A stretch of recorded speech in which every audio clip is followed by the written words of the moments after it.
Thomas Was Alone started as a Flash game in 2010, but later ported to a lot of devices like PS4, Xbox One, and PS Vita. We meet Thomas, and it's a rectangle. He is observant, such as pointing out he's alone, and curious because he wonders where he's going. Thomas, the rectangle, is trying to reshape himself. Thomas meets new squares that all have their unique objects such as material bodies and them having personalities. You meet Chris, who could squeeze through small gaps, while Thomas' abilities are much more better than Chris. Because of that, he dislikes Thomas, but later starts to like Thomas. As you keep meeting more squares, they all have a shared value with completing the level, and with the subjects such as John the yellow rectangle jumping super high and being tall. Also, John likes the audience, so he kept looking after Thomas and Chris, while Claire the blue square lacks confidence in her ability because she moves slowly and is rubbish at jumping, but she floats on the poisonous water, now believing she's a superhero. I gotta say, music and narration are spot on. But moving on to the story. A company called Artificial Life Solutions, but something causes some AIs to become self-aware, and they perceive the world in a digital 2D space representing as quadrilaterals. But later on, Thomas meets Laura, the pink wide rectangle, who's uncomfortable joining the crew because of her track record of others just using her and disappearing about a large pixel cloud. The crew is worried and wanting to leave Laura behind. Later, the cloud attacks Thomas and the others. The inter-objective would be the splitter. It's a system in place to prevent multiple AIs ending up in a natural environment together. Then you meet James, who has a unique disregard for Newtonian laws, who falls upwards, and he's green, and he was bullied because of his abilities. James is similar to Thomas,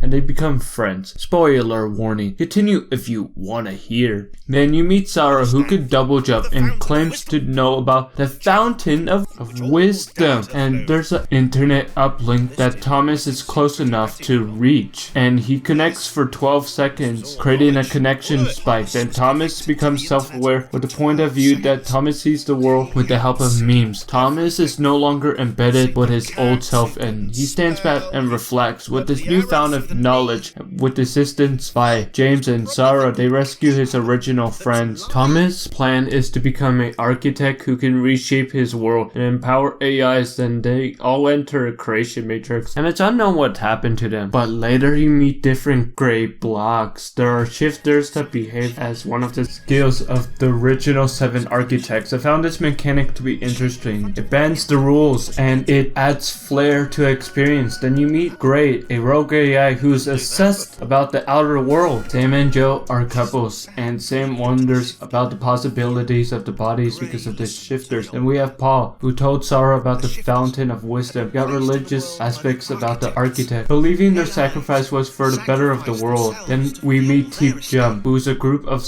5 small squares. All AIs seek the final portal that leads them to the outer world. Paul realized that Gray has lied to them and will abandon them when given the chance. It's interesting to see their values and motivations to find self-realization. They have different worldviews for the fountain. Paul can't warn Sam and Joe about the danger. Paul lures Gray to be eaten by the final splitter, but Paul and Teep Jump are left behind somehow. But then Sam and Joe leap into the final portal, entering the outer world. The ending shows that 3 monitors on the wall. Also, the lights turning red as the subject is looking out while the object outside they're looking at. They are shifting their subjective lenses into awareness and then truly becoming self-aware. I'm gonna talk about the prequel. Thomas and his buddies weren't the only ones who tried searching for the fountain. Benjamin, the jetpack wielder, with the help of Sarah and Anna, he manages to reach for it, but Benjamin became lost and blinded by the knowledge of wisdom. Then Sarah pledges to find the fountain again. This leads to Sarah to encounter with Thomas and his friends. In conclusion, Thomas Was Alone is a great experience. Despite the game having basic graphics, it shows that a game sometimes doesn't need to push towards graphic fidelity to make an impactful story. It has impacted me. The game taught me more about myself. Despite the obstacles in the way, you have to find your own meaning in life. It gives very little information, but that doesn't mean you should give up. By not giving up, you could find your true potential.